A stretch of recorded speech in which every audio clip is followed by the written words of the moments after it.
हम गुलाम हुए, हम गुलाम हुए थे, पता है कि नहीं?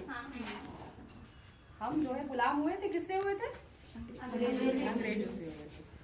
तो जो पहला विद्रोह कहा जाता है कब को? 1857। 1857 में जब पहला विद्रोह हुआ, और वो आप देखेंगी कि वो पहला विद्रोह का पूरा नेतृत्व करने वाली कौन थी? महिलाएं थी। तो उन महिलाओं में बहुत सारी महिलाएं थी। तो हम लोग अभी क्या कर रहे हैं, हर जगह एक एक कहानी सुना रहे हैं। तो आपके गांव में मैं ऊदा देवी को जानते हैं? ऊदा देवी को उनकी कहानी सुनाते हैं। तो 1857 में जब ये चिन्हट से लड़ाई छिड़ी, नाम सुना होगा, तो चिन्हट से ही शुरुआत हुई लड़ाई की। और यहाँ की जो रानी कौन थी? बेगम हजरत महल। तो उन्हीं की ही सेना में काम करती थी कौन? ऊदा देवी। ऊदा देवी करीबन 22-23 साल की एक लड़की थी, और आज की भाषा में कहा जाए तो दलित थी वो। हमको बहुत बोला जाता है कि दलित बेचारे होते हैं, हम कुछ कर नहीं सकते हैं ना, लेकिन ऊदा देवी की कहानी इसलिए जरूरी है कि हम लड़कियों को उनसे सीखना चाहिए।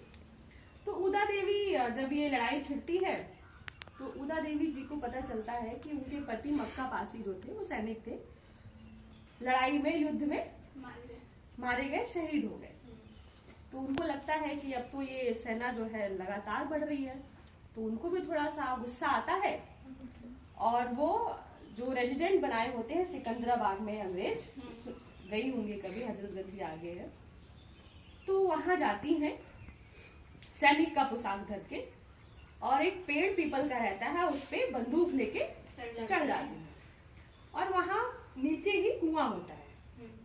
तो जो भी अंग्रेज पानी पीने आता है उसको मार देती है।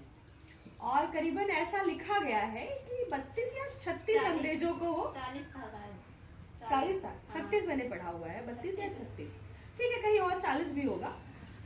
तो वहां पे जो भी पानी पीने आता है उसको मार देती है, और ऐसा निशाना मारती है कि वो चे भी नहीं कर पाता है, तुरंत मर जाता है, और वो तुरंत मर जाता है। तो जब देखते हैं कि यहाँ तो लाशों की ढेर हो गई, अब उनको लगा कि कोई बड़ा खतरनाक हिंदुस्तानी सैनिक कहाँ चढ़ा है? पेड़ पे। तो नीचे से अंग्रेज कहाँ फायर करते हैं? पेड़ पे धड़ धड़ धड़ धड़ फायर करते हैं, और वो नीचे गिरती है। उसके बाद लिखा जाता है कि गिरने के बाद भी फायरिंग होती है, और जो फायर होती है उसके बाद कैप हटाई जाती है। तो अंग्रेज देख के हैरान रह जाता है कि ये तो औरत है। मतलब वो सोचता है कि जिस देश की औरत इतनी ताकतवर है, उस देश को ज्यादातर हम गुलाम नहीं बना सकते।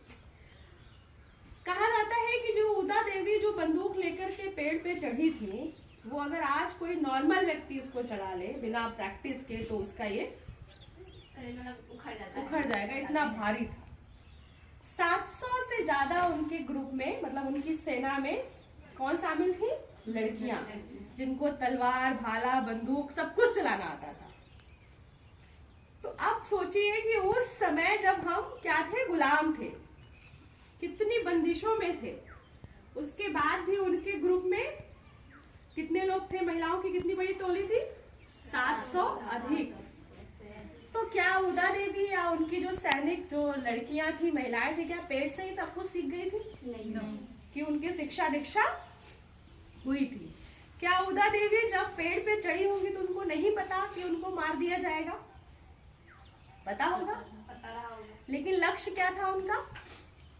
देश है ना, देश की रक्षा करना। उनके सामने ये था कि मुझे मेरा देश बचाना है, उसके लिए मेरे जैसी कितनी भी बेटियां कुर्बान हो, लेकिन मेरे बाद जो पीढ़ी आएगी वो सुकून की सांस लेगी, आजाद होगी।